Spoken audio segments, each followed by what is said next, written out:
Class fourth subject Hindi chapter 1 सूरज की किरणें part 3। Good morning dear students, today we will learn class fourth Hindi chapter 1 सूरज की किरणें कविता। ये एक कविता है और जो आपने पहले पार्ट में और दूसरे पार्ट में आपने पढ़ा था उसका अगला भाग आज हम पढ़ेंगे। तो इस पार्ट में हम सूरज की किरणों के विषय में बात कर रहे थे। तो देखिए आगे सूरज की किरणें क्या करती हैं। बीती रात फैला उजियारा, आलस दूर हुआ हमारा, कण कण में पत्ते पत्ते पर हंसती गाती बिखरी सूरज की किरणें।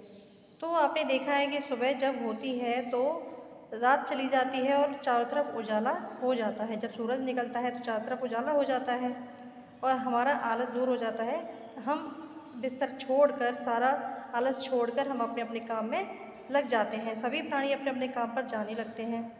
कण कण में पत्ते पत्ते पर हंसती गाती बिखरी सूरज की किरणें, यानी कि हर कण में, हर प्राणी में, हर पत्ते पर, हर फूल पर, हर पेड़ पर, सभी में एक जोश होता है। ऐसा लगता है जैसे सभी हंस रहे हैं, गा रहे हैं। तो ये सभी पर सूरज की किरणें फैल जाती हैं, तो उसी के कारण ये सब होता है।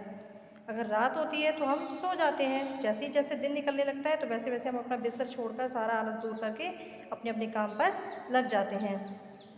गर्मी ने आंखें दिखलाई, सर्दी के मन को है भाई, छमछम करती बरखा के संग सतरंगी बन आई सूरज की किरणें। तो देखिए जैसे जैसे दिन बढ़ता है और गर्मी में आपने देखा है तो गर्मियों में तो वही सूरज जो आंखें दिखाता है, आंखें दिखाने का मतलब क्या है, यहाँ पर गर्मी बहुत ज़्यादा लगने लगती है, बहुत तेज़ धूप लगने लगती है गर्मियों में। और सर्दी के मन को है भाई, सर्दी गर्मी में तो किसी को भी धूप अच्छी नहीं लगती, लेकिन सर्दी में जब ज़्यादा सर्दी पड़ती है तो सभी धूप में बैठना पसंद करते हैं, सभी सूरज की किरणों को लेना पसंद करते हैं।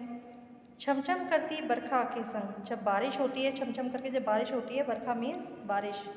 तो जब बारिश कैसे होती है, छमछम करके होती है। तो बारिश होती है तब सूरज की किरणें क्या करती हैं, सतरंगी बन जाती हैं। हल्की हल्की बारिश हो रही होती है, सुहावना मौसम होता है, तो उस टाइम सतरंगी माने 7 रंगों वाला इंद्रधनुष।